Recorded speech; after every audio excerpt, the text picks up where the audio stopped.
मेरा तो भाई केवल एक ही पवित्र भाव है कि यहां जो भी आकर बैठ रहा है किसी भी प्रकार केन प्रकारेण बस उसके जीवन में भगवान नाम के स्मरण का दीपक जल जाए, बाकी सब काम नाम की कृपा से हो जाएगा। हमको क्या करना है? करने वाले प्रभु हैं, हमको क्या करना है? हमको तो एक प्रेरणा देनी है, आपको प्रोत्साहन देना है।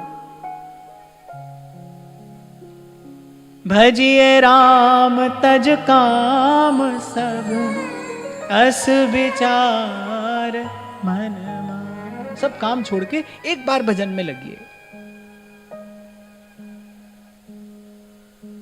कई एक पंक्ति पढ़ी थी मैंने कि जब कोई सद्मार्ग पर चलता है ना, तो सबसे पहले तो संसार उस पर हंसता है, संसार उस पर हंसता है, उसका उपहास करता है। फिर जब वो 2-4 कदम और आगे पहुंचता है, फिर उसकी आलोचना होती है। पहले उपहास होता है, फिर उसकी आलोचना होती है, और इससे अधिक संसार और कुछ कर भी नहीं सकता, और करने का प्रयास करे, आलोचना से अधिक वो कुछ करने का प्रयास करे, इतने में भक्त भगवान के चरणों में पहुंच जाता है, उसकी कार्य सिद्धि हो जाती है। तो उपहास और आलोचना से घबराना नहीं। सद्मार्ग पर चलोगे तो पहले पहले उपहास होगा, भांति भांति के संशय उत्पन्न करने वाले वाक्य आप यहां वहां से सुनोगे।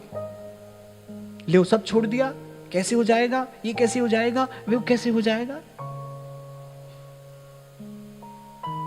जिसके सिर पर तू स्वामी, सो दुख कैसो। राई के सम भजन को मानत मेरू समान। ऐसे हैं प्रभु हमारे। कोई राई के जितना भजन करे, मेरू के समान मानकर प्रभु उसको उत्तर देते। हमारे जीवन में दिखना चाहिए ना प्रभु के प्रति यह अटूट विश्वास। हमारे जीवन में इसका दर्शन होना चाहिए। हम कैसे भ्रमित हो जाएं?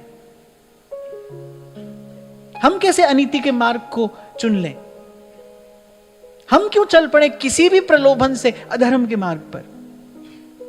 एक भरोसो एक बल, एक आस विश्वास। मैं बार बार आपसे कह रहा हूं और कहता ही रहूंगा, सब लज्जा भगवान को।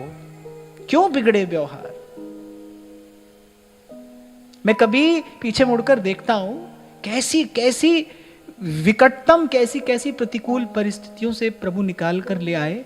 और एक और बात आपको बताऊं, आपको आनंद आएगा कि जब हम उस विकट और प्रतिकूल परिस्थिति में फंसे थे, तब हमको पता ही नहीं था कि क्या हो रहा है। जब निकल कर आए उससे, तब पीछे मुड़कर देखा कि भाई ये कितना भयंकर बवाल था, क्या से क्या हो जाता। उस समय प्रभु ने जैसे वस्तुतः सुना होगा ना आपने कि सूली का कांटा कर देते हैं प्रभु, पर्वत की राई कर देते हैं। उस समय तो हमको खबर भी नहीं पड़ी कि कितना बड़ा संकट हमारे सर पर आया। हाथ दे राखे अपने को, सांस सांस प्रतिपाले। मुझे जीवन में और कोई अनुभव हुआ है कि नहीं हुआ है, पर इतना अनुभव तो संत गुरुजनों की कृपा से अवश्य हुआ है, और एक बार नहीं अनेक बार हुआ है। इसीलिए मैं बड़ी दृढ़ता से ये बात यहां आपको कह रहा हूं, ये मेरा अनुभव है। औखी घड़ी ना वेखण दे अपना